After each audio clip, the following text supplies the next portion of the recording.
Hey guys, welcome to the channel. Welcome to RC Video Reviews. Tonight we got a really cool little first look at the Jumper T-Lite. I've been waiting for this radio for a little while and it finally arrived. It's still in kind of a pre-order status if you look around out there. I have a description for this radio or a description. I have a link for this radio in the description. And as you can tell by the logo on the screen, this video is sponsored by Banggood. So I'd like to say thanks to Banggood for sending this little Jumper T-Lite out for review. Very cool that we got our hands on this. It's definitely early. I went out and looked at all the retail pages and they're really in pre-order status. So you guys are getting an early preview.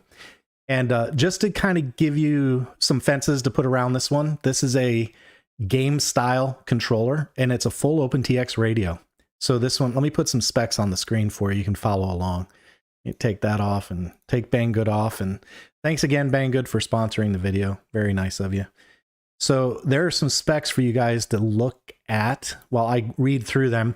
This is a full OpenTx radio. I've already had it out of the box, powered up and looked at it, and it is definitely OpenTx. It reminds me a lot of my Tyrannus radio. This is a 260 gram radio that takes a single 18650. We need to talk about that 1650 though. 18650 though, there's a little bit of an issue. It's a full 16 channel. It's got an external microcard slot and it has internal charging.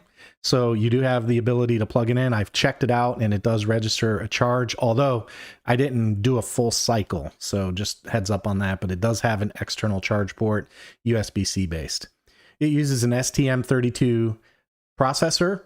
It's running on an OpenTx version of firmware that's not out there. It's like a manufacturer or developer special, but it is slated for release in the 2.3.12 mainline release. So that's cool. That means that Jumper did a good job getting this in the developer's hands so they could get ready to release software and make sure the OpenTx companion and the firmware was ready to accept the software when this radio released. So I think they did a good job on that. It does have Hall sensor gimbals, which is a surprise. And here's the big news. It's got the 4-in-1 module. Now, be very careful. There are two versions of this radio. There's the CC2500 version and there's the 4-in-1 version. The 4-in-1 version has the A7105, the CC2500, the CYRF6936, and the NRF24L01. That's the same old good old 4-in-1 module that we've all become accustomed to. This does not have R9 built in. There's a lot of confusion about there just because it's in the firmware. That doesn't mean it has R9 built in. This is a 4-in-1 module, not the 5-in-1 module. Be careful when you buy though, because you can wind up with a CC2500, which is just the FreeSky and Futaba high-tech and Radio Link version of the radio. Okay, so if you decide you want one of these, make sure it's $10, right? The difference is $10. It's $65.99 to $75.99. You may as well just get the multi-protocol module. You won't be sorry. So anyway, there are the specs, and I'm going to pause there real quick and see if there are any questions. Been keeping my eye on this one. Says Endy. Yeah, cool. Does it come with external module bay add-on, or do you have to buy? We'll get into that in just a minute, Luis. And Angel says, nice. Okay, let's get into the box. This is what you guys are here for. So let's open this up. You guys know I keep saying I don't like doing unboxes on screen, but I wanted you to see just how small this thing is. And let me give you a comparison. So this is an iPhone 11. So look at that. I mean, I do this to give you guys perspective. There's no zoom tricks or anything going on here. This is a straight up iPhone 11 Max.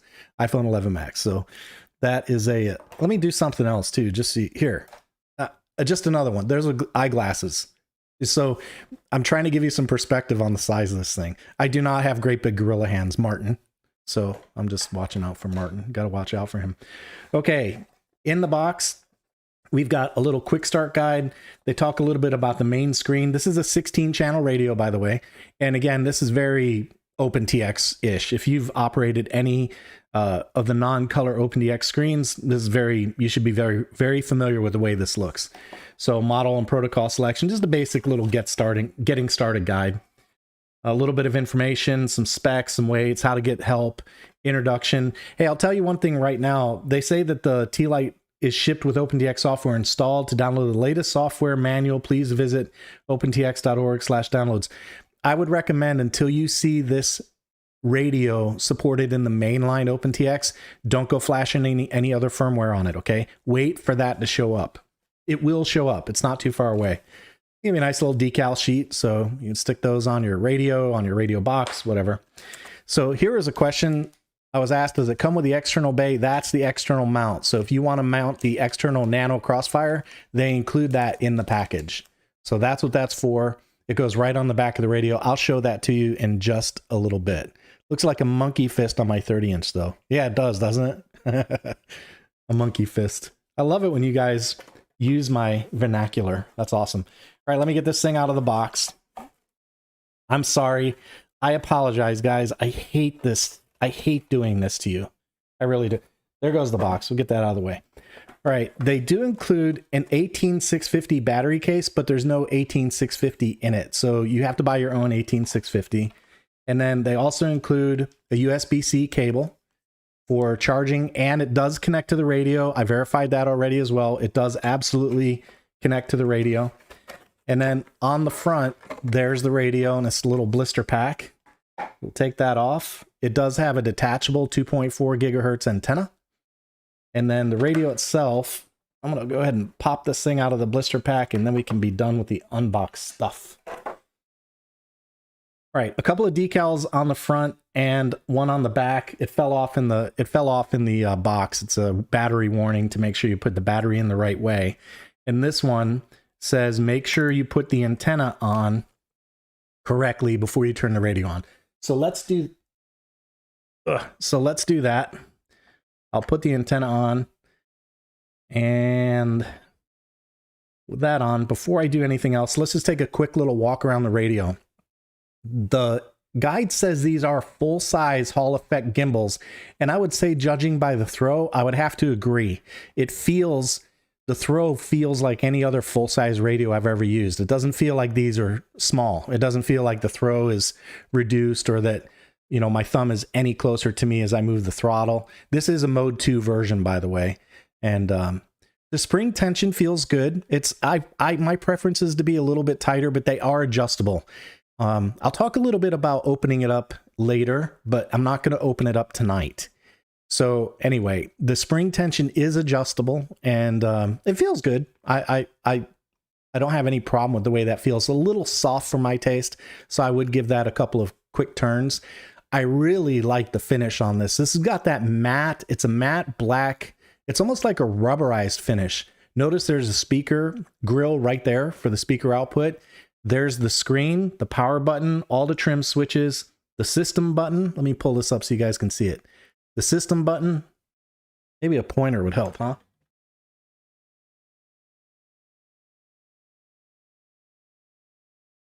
All right, there we go. System button, the model, wait, what does that say? Yeah, that say model? I can't read what that says. Yeah, it's model. Very, very small print. That does say model. And then the enter, the return, up, down, and as far as switches go, you've got SWA, SWC, SWB, and SWD.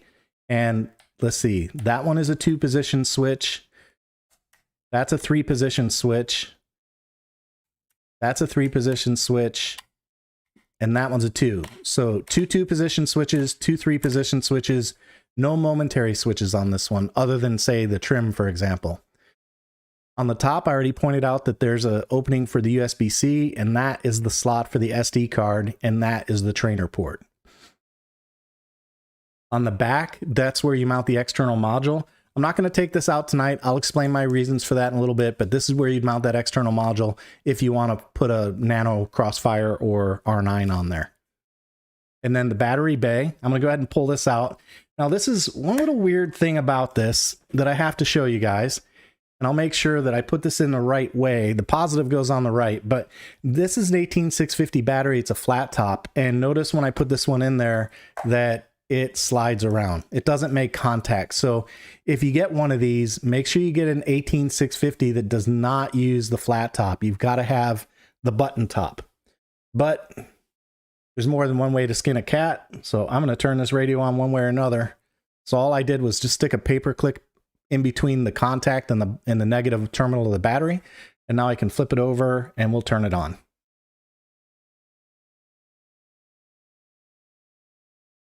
in theory. What'd I do here?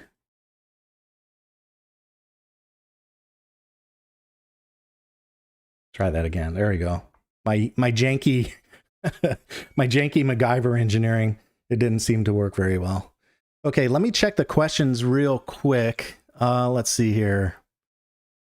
All right, Martin. The last thing I saw was Martin talking about a monkey fist on his 30-inch, though. Okay, Matthew, Matthew. I like the size, but you get used to that for whoops in the winter. Then your real radio doesn't feel the same with planes and larger quads. Yeah, I get that.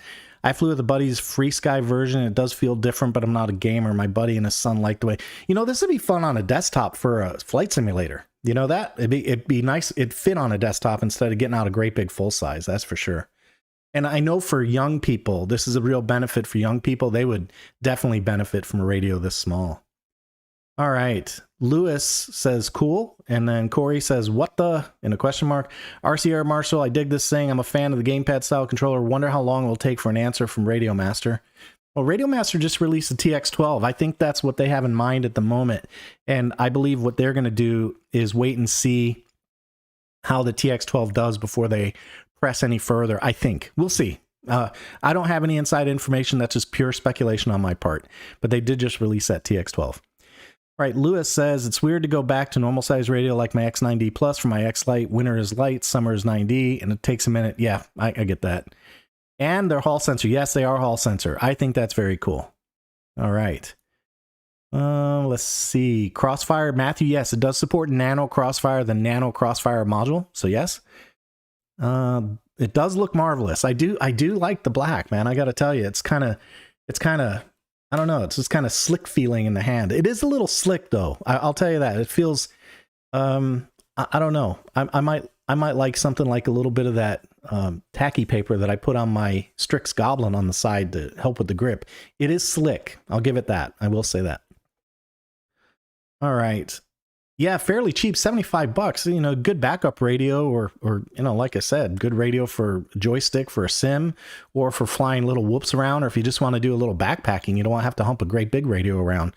Or if you're traveling, you know, and you don't want to risk a big radio, you know, one that's got all your stuff on it. This would be a little less painful if something happened during travel to lose this one, because it's a little easier to replace. It's almost worth it for the $70. Yeah, it's almost too, that's right. It's almost too cheap. And with the Hall effect sensors and OpenTx, man, you know, and it's a foreign one for what the heck? All right, let's see. Corey, they take some getting used to, but I love my Team Black Sheep Tango 2 now. First was a bit odd, but I love it. All right. Use a small rare earth magnet on the top of the flat, works great. Oh, that's a good advice, RCVR Marshall. RCVR Marshall says in the past, if you have a 18650 that's not fitting well, he sticks a magnet on top. I guess that would do it.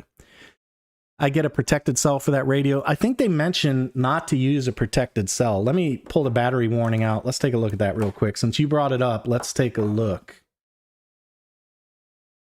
It says, please make sure, I don't know, can you guys see that? It says, please make sure the battery, come on, camera, focus. It's not focusing. There it goes. Please make sure the battery is correctly inserted. It will cause permanent damage to the device and can even cause a fire if the battery is inserted wrong. Okay. I'm pretty sure I saw somewhere in there that they said not to use protected. I'll have to defer on that, but I would just be aware of that one. All right. Let's see. Just bend the contacts. Yeah, Scrawler, I thought about that, but again, I'm going to talk about manipulating this radio in just a little bit. We'll get to that. All right, let's see. I would take the Tango with a multi-channel box on it, I think. Radio Master had the T8 out. Yeah, for sure. Radio Master is T8 coming out with the C2500 as a detachable screen. All right, so just a little chit-chat. That's all good. All right, let's take a look at the... Oops, I shut it off. Yeah, my janky work there. I don't know. I'm gonna have to go into the system menu real quick here and see if I can turn that brightness down, and let's see if I can operate this thing. I'm so used to the Radio Master menu, I barely know what to do with this. All right, let's see. Where's the brightness? Brightness. Enter. There we go. maybe by turning that brightness down. Yeah, now you guys can get a look at it. There we go. That's what I was looking for. Kind of hard for me to see it, but now you guys should be able to at least see it. Hey, one thing I will say, that little LED is bright, man. That thing is definitely bright. All right, so just to take a look at the menu system real quick, in case you're not familiar with it, there's a system button here, a model button here. You press system, and it works just like the others. You have a page right key over here. Nope, it's right here. Page right, and you can navigate through all the system settings. Let me pull that up there so you guys can see it. There's global functions. There's the trainer setup. There's the hardware tab. The version, OpenTx Lite. Let's see, it says factory 8.4. Yeah, this is the factory version. And it doesn't say what revision of OpenTx Lite. So, okay. And then back to the tools menu. It's got the little spectrum analyzer. I don't know if we can get that to work. Let's try it. There you go. A little spectrum analyzer. I don't know if it's going to do anything or not.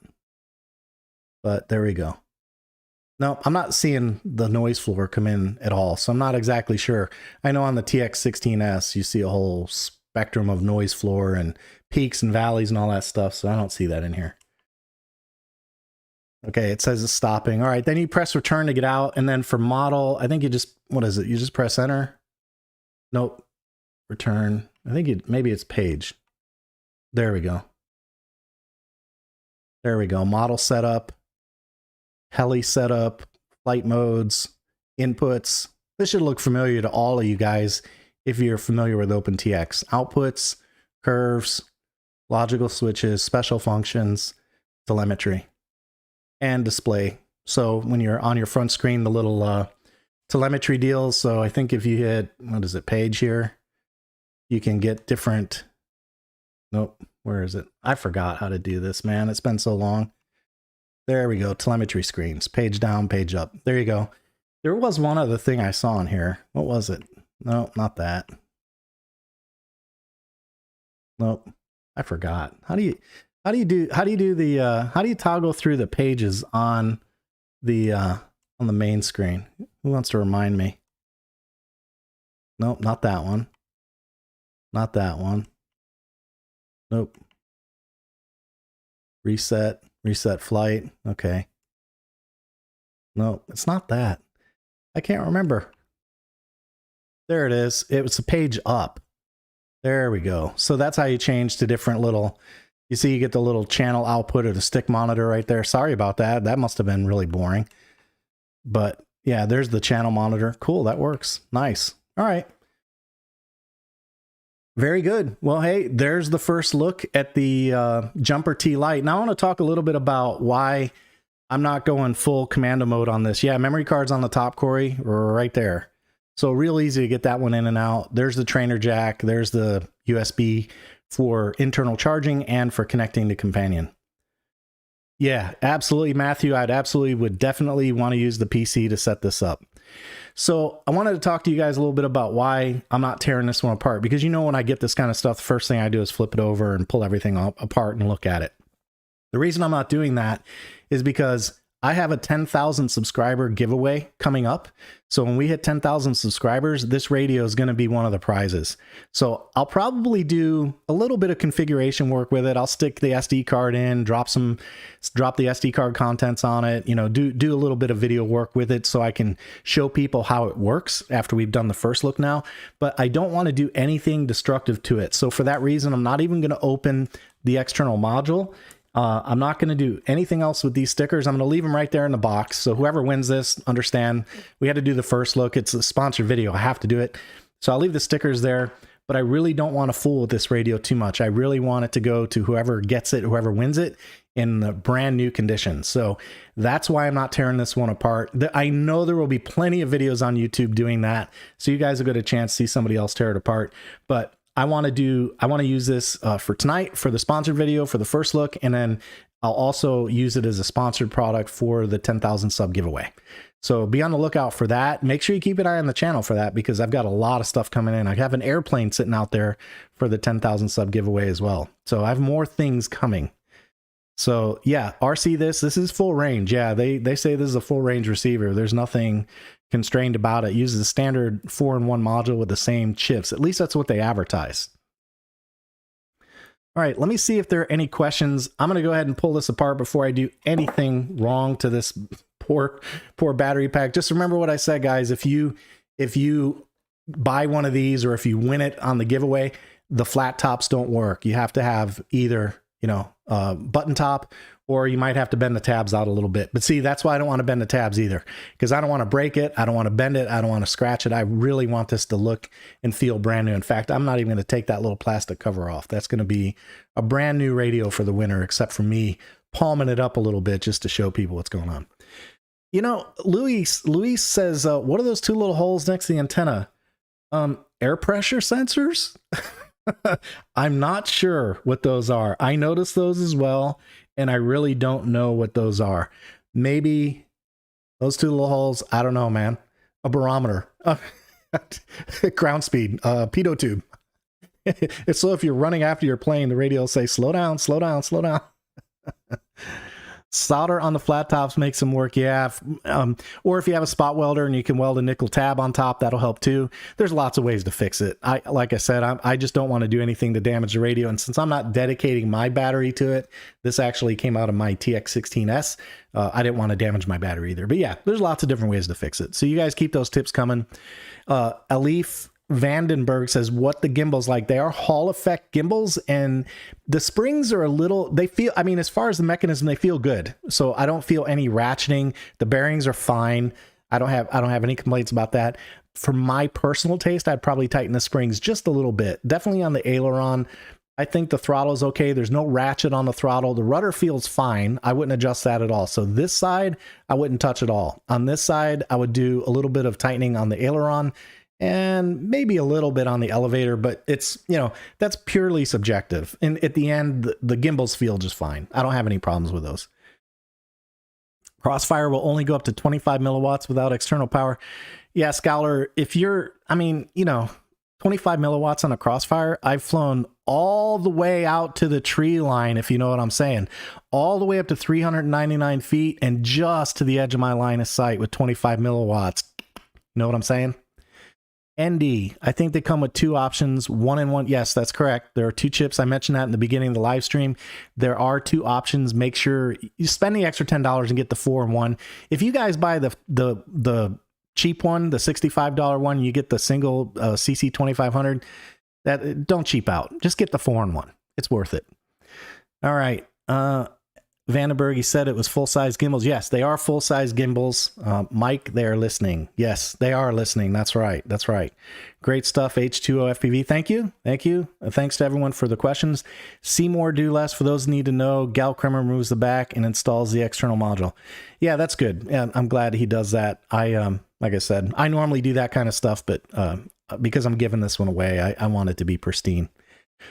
Can you tension them easily, David? There's no hole on the back, so I think it looks to me like if I were going to take it apart, 1, 2, 3, 4, 5, 6, 7, 8. So 1, 2, 3, 4, 5, 6, 7, 8. Yep, I'd say 8 screws. 4 here, 4 here, and that little sucker will pop right off. Couple screws, and Bob's your uncle. RC Roland, you're going to have to pay attention to the channel and make sure you're there for the 10,000 subscriber video celebration. We're going to have a little party that night. It'll be a live stream, and I've got a lot of stuff to give away. Not a lot. It's not like I'm friggin' Santa Claus, but I have stuff to give away. So there'll be more than one thing. Let's put it that way. All right. Alif Vandenberg says, pretty interesting transmitter. Hopefully this will kill out the FlySky FSI 6. Okay. I'm not familiar with that one. Bill, do you do live streams? Yes. Bill says, John, do you do live streams on a regular schedule, Fridays and Mondays? I do them on Fridays, Bill, at 19:30 Eastern. Every Friday at 19:30, there's a live stream. And yeah, that's the regularly scheduled event. All right. Do you think the surface coating will last? Scholar Jace, that's one of the banes of being a reviewer. We get to look at it on the first day, and that's it. A lot of times we move on, we put stuff in a corner. There's certain things that we keep using, of course, but this is, I don't know. That's a fair question and a good question, but I honestly don't know the answer. I'm going to go out on a limb and say no. In fact, here, let me give you a case in point. You see this case? I just put that case on this phone today. And the reason I did was because the last case I had was a Spigen matte black case, and the corners, which was made out of the same exact kind of coating as this, started to wear off. And you could see the shiny plastic underneath. So I think it all depends on things like wear and tear, whether or not you're in a harsh climate, how greasy your hands are, how much you use it. I think all that stuff matters. But yeah, it is definitely some form of spray-on coating that will come off. I can also tell you that on my Sky Zone goggles, they came with the same exact coating, and that lasted me about 4 years, and that was it. It came off. So you know what, man, at 75 bucks, who cares? You know, I know it's a fair question, but I'm just saying, for 75 bucks, it's not like, you know, you're not out much. If this thing gets trashed, just go get another one. and who knows, they'll probably, I envision that they'll probably have the water applied graphics for these and different case covers for them, because this cannot be that hard to take apart and put together. So fair question, but I'm not too worried about that. Those are vent holes in case the 18650 vents. Is that what those are for? All right, fair enough. I believe you. I think the cheaper version has a simpler version for OpenTx. I don't know. I don't know that they want SKUs for that. I think they probably run the same firmware. They'll just have a different radio firmware, or, you know, multi-protocol firmware or radio firmware, depending on the module. But I'm pretty sure it's the same, probably would be the same version of OpenTx. You got to remember, OpenTx is open source. They don't really care about Jumper's problems or Radio Master's problems. They're going to take the radio, develop for it, and that's it. You know, I wouldn't expect there to be a different OpenTx version. Maybe. I reserve the right to be wrong, but I doubt it. Bill says, Alan, I love that thing. Why do you hate it? Okay. Cheap as chips, we say. Yeah, cheap as chips. Yeah, 75 bucks, man. I mean, that's like a nice dinner out with your wife. You know what I mean? That's not even that nice of a dinner, really. It's just an okay dinner out with the wife. So I wouldn't worry too much about it. This is a good utilitarian radio. I mean, you know, it's got some limitations too. No momentary switches. It does have, you know, you can do the throttle lock. I just did an instant trim video, so you wouldn't want to do that without a momentary switch. And, you know, some limits on the number of switches, but it's fine, you know, for a park fly or a basic quad or a whoop. Yeah, that's fine. No worries.